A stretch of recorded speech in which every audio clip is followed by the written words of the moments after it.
This half hour being brought to you by Brewers Outlet, Reagan Street in Sunbury, the beverage supermarket. Imports, domestics, microbrews, the best selection of beer anywhere. Wine coolers, water, soft drinks, snacks. They roast their peanuts fresh and out every day.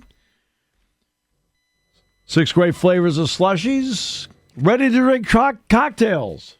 Jack Daniel's High Noon, Crown Royal. And the pickle bar led by the barrels and the dills. Indeed, second to none. All at Brewers Outlet, Reagan Street in Sunbury, the beverage supermarket.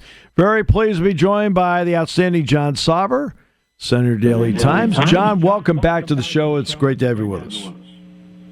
Thanks for having me on, Steve. Always appreciate it. John, you asked James a couple of questions today, so let's get to what you asked him about. And I know, obviously, one of them did deal with the offense. Yeah, no, I asked him kind of if anything he's seen constitutes sort of identity shift, right, for this team. I think, his answer was interesting, right?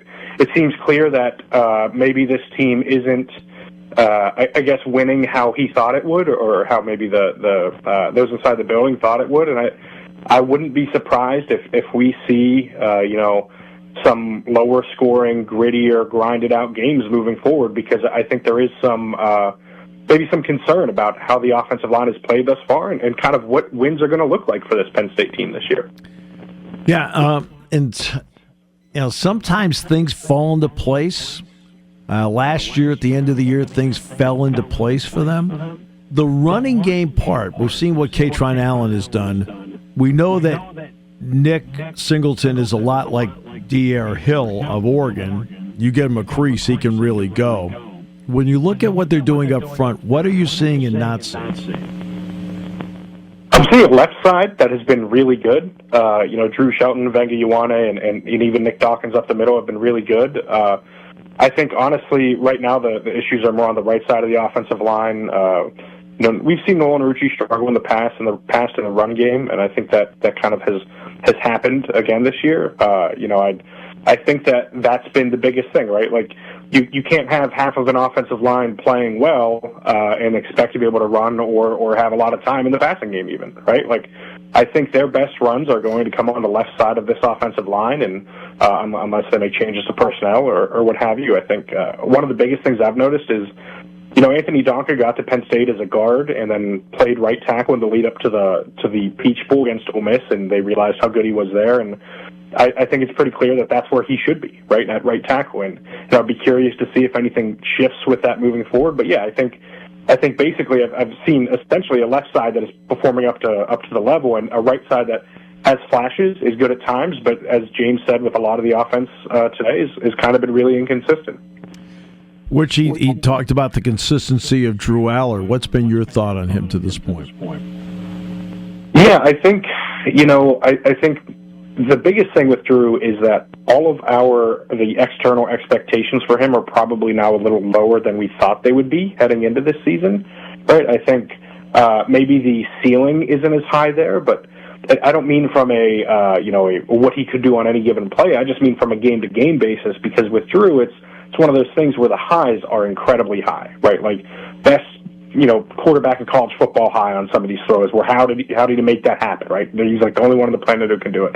But the lows are also extremely low, and I think lower than we thought they would be. And that goes to that consistency that James mentioned, where you kind of don't know what you're going to get from Drew on a play-to-play basis, and I think that's the biggest problem right now, is they need to find a way to get him settled into a spot where they know what the outcome is going to be, and he can still reach those high ceilings. And I think that's the biggest problem right now in the passing game is, there were some incredible throws on Saturday night, even against Oregon, but then there were, a couple of balls, I counted 4 or 5 from rewatching it, that were just behind guys, and either they didn't catch or they didn't have an opportunity to make a play in the open field then because they were behind them. So I think nobody wants to hear the consistency feels like a cop-out, I'm sure, to some fans, but I think it's the truth. I think they just need to get to a level of consistency with this offense, with Drew, with the offensive line, to kind of create some sort of baseline where James Franklin and Andy Kotelnicki know what they're going to get from a play-to-play basis. Yeah, that's interesting. And I will say, I want to be fair to Luke Reynolds. There was a ball early in the game where I said in the broadcast I thought it was catchable. That ball was behind him. All right. Yeah. I mean, you need guys to make tough catches. I understand that. Okay. I do understand that. But I want to be fair to Luke Reynolds, too. And so, defensively, when they had Oregon in 3rd and 5 or better, Oregon went 0 for 9, which meant Penn State was playing really good down and distance in those situations. Because of the 4th down part, they kept drives alive because that's Dan Lanning's MO. He goes for it on 4th down. He's not shy about doing it. What is Penn State only had 1 tackle for loss in the game, John, and did not have a sack. And you've got to go back a long way, years, to a Michigan game where they didn't have a sack, and a long time since they've had fewer than 2 tackles for losses in a game. Yeah, I think there's a lot at play there with that, too. This is a situation where I was really high on Dante Moore going into this game, and I think he's the best quarterback in college football coming out of it. Right? Like, I think he was fantastic. I think, as Denai Dennis Sutton was asked about postgame, I think there were maybe some holding calls that didn't get called, and James kind of alluded to that today, too, that maybe they get home on some of those sacks, on those TFLs, if either guys aren't held or they at least get a positive play for the defense if those calls are made. Like, Oregon had that, I think it was a 23-yard gain on a play where Denai was clearly held, and it went uncalled, and it obviously blows up on social media. But, that was a big swing, and I believe it was on Oregon's first touchdown drive, too, that kind of got the offense rolling a little bit for the Ducks. And so I think that part of it is really important, but I also think, as James said, by the end of the game, the defense is just gassed. Right, and they couldn't kind of stick out there. Some of that is on them for not getting off the field on some of those 4th downs, but I think more of it is on the offense not being able to sustain drives and not playing complementary football that they needed, because this defense is going to bend but not break, and to hold what I would say is the best offense in the country to 3 points in the first half, 17 points in regulation, is a massive win, and frankly deserving of earning a victory for that unit. Yeah, no, Jack and I both felt the defense was keeping them in the game. And the holding penalty that was not called. First of all, the referee Ron Snodgrass, that's not his call. He is moving with the quarterback because he's rolling out, so he's doing his job. Yep. Right? No names. The other guy is looking right at it. Right? Yeah. So instead of having a penalty which makes it 3rd and 20. And remember, Oregon was 0 of 5 on 3rd and 5 or better. So I like Penn State's odds at 3rd and 20 defensively playing down a distance, as opposed to getting a completion, getting themselves out of trouble and giving the entire offense a lift. That was a big no call in the game.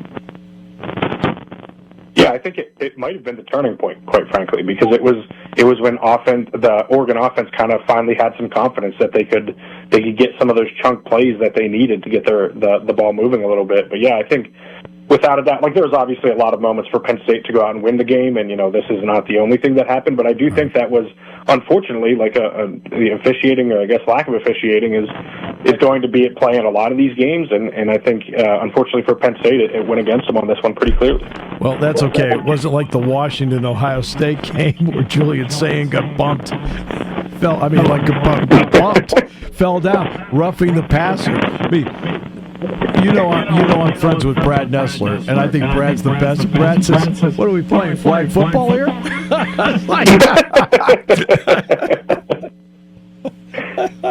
It's like, no offense, that's a bad call.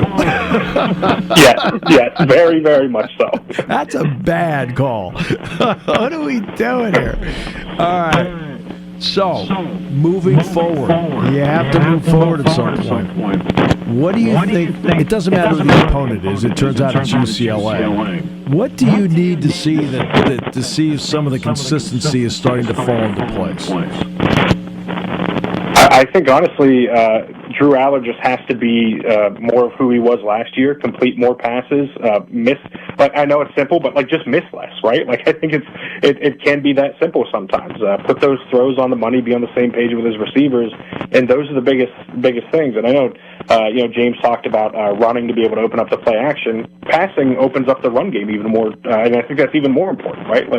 The more that Drew is able to do as a passer, the larger the gaps will be for Katron Allen and Nick Singleton, the more likely it is that Singleton can hit some of those home run runs that he's hit in the past in his career, and maybe as James said today, like the rushing totals and the stats look different if he hits on 2 or 3 big runs that just haven't been there. And so I think Drew kind of getting to that point where he's hitting guys that are open, not even necessarily making the difficult throws. It seems like he's going to do those no matter what, right? Like the really hard ones, he can always find a way to get 1 or 2 of them a game. He just has to get the easy ones, and I think the right side of the offensive line just has to be better too, and that's going to be the 2 biggest things I'm watching moving forward with his offense. Because if the right side of the offensive line is better, the running game will be better. Drew will have more time and will be able to work through progressions, which he's really good at doing, and I think that the idea would be that then he can hit some of those easy throws. But yeah, I think getting him to a baseline and getting the right side of the offensive line to a baseline is pretty massive moving forward, because, in 2-3 weeks you're looking at Iowa, and in a month you're looking at Ohio State, and then you're looking at Indiana again. And I know there's a lot of talk about 10-2 is probably what's going to happen here. There's room for 11-1, but there's also room for 8-4. And so I think they need to get to that point to beat those 3 teams, and those are going to be the ones that everyone circles the rest of the way. Right. We are a month into this season now. So the next time everybody plays, it'll be October. In this opening month, LSU has a loss, Georgia has a loss, Alabama has a loss, Penn State has a loss, Texas has a loss, Florida State has a loss. This is the opening month. Okay. Yep. I mean, what are we seeing in college football right now? I haven't even gotten to Clemson having 3 losses and Notre Dame has 2. Yeah, I think the game has just kind of changed, right? And this is what it's going to look like moving forward. I wouldn't be surprised if there aren't any undefeated teams at the end of the regular season. Frankly, at this point, I'd be kind of surprised if there was an undefeated team at the end of the regular season. I think there will be a lot of 2-loss teams in the playoff, and I think you kind of can't take any result for granted at this point, right? Because, like I said, those 3 games for Penn State will be the ones that everyone circles, and they're not all given in either direction. Anything can happen at this point. As you said, we've learned this first month of the season that just because you have a preconceived notion about a team or a player or what the playoff's going to look like, it can get thrown into a whirlwind really, really quickly. Yeah, no question. Because when Penn State did not win the game last year against Ohio State, we're in the post-game show, and I was talking about, hey, look, the bottom line is, I said, your team is in a 4-game playoff to make the playoff, and it turned out they won all 4. And then I looked at Jack Ham, and since he has been a part of 4 Super Bowl championships, I thought it would be appropriate to ask him a question. And I said, Jack, you ended up being on 4 Super Bowl championship teams. How many were undefeated? And, of course, the answer is none. Because now, this is to me, this is what college football's become. It has become the NFL model. Yeah, I think it's much closer to it at the very least. And I think honestly, the talk of expansion to an even broader playoff, we could see it shift even more dramatically in that direction, right? And this is, like you said, this is just kind of the sport now. I think it's an adjustment for everyone. And I think eventually, whether it's this year or next or the year after, there will be 3-loss teams in the playoff. It'll just be how it happens. And that'll be an adjustment too as it kind of expands. And, this is, frankly, it's how a lot of sports are, right? I think college football for the longest time was the last bastion of only the elite of the elite have a chance to win it all. And you must be undefeated to have an opportunity at that, or at very worst 1 loss. And now we're seeing it shift into being more as other sports are, even college basketball, right? We've talked about on your show before, the expansion of the NCAA tournament. There isn't a single team most years that have less than 3 losses, right? This is just how the sport is. And I think college football shifting that direction is probably a good thing for the long run, even if it is a massive adjustment for everyone in the short run. It's one thing to look at them on video, but the MO on Oregon coming in is, boy, this team can run. Now, when people hear that, what do they think of? They think of the running backs, the wide receivers, Sadiq, the tight end. What struck me was how well Oregon ran on defense. What did you think of the team speed they had on defense?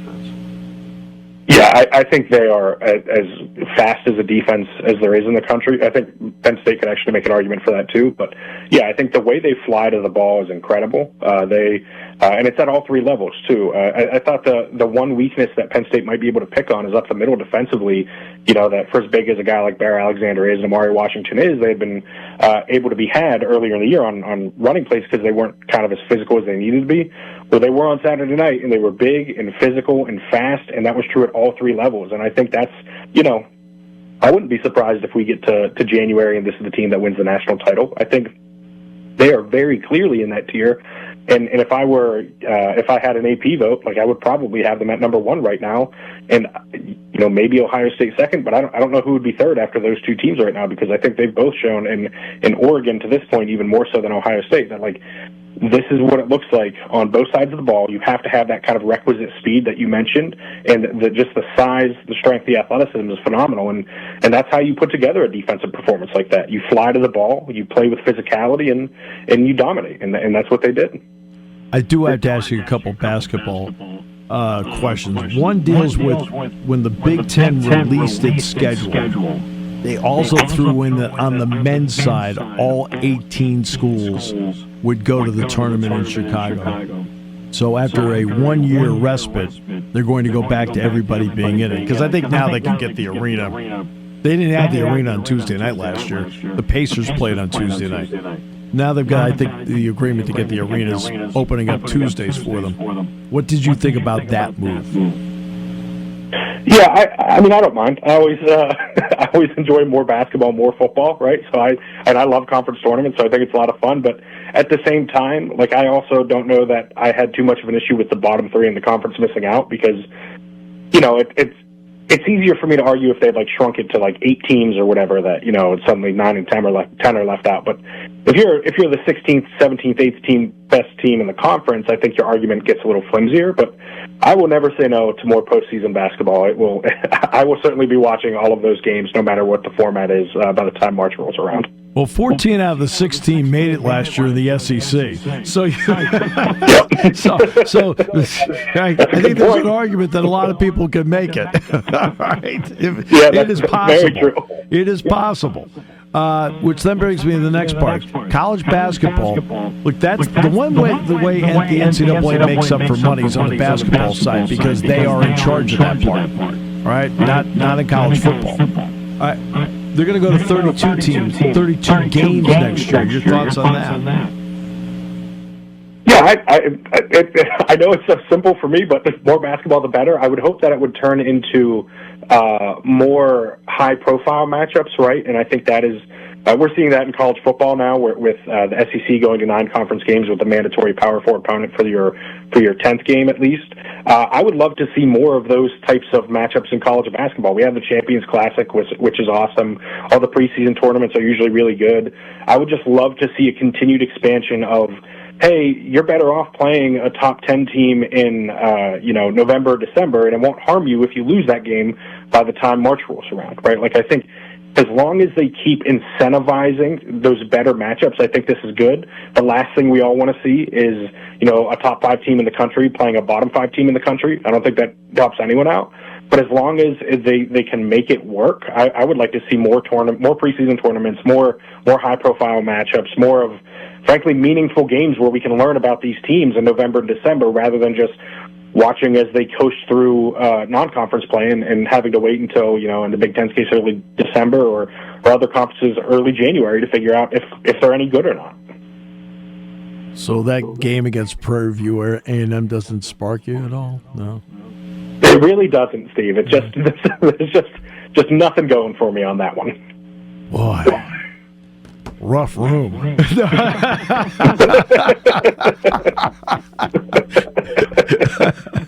John, as always, thanks so much for your time and your perspective. We really appreciate it.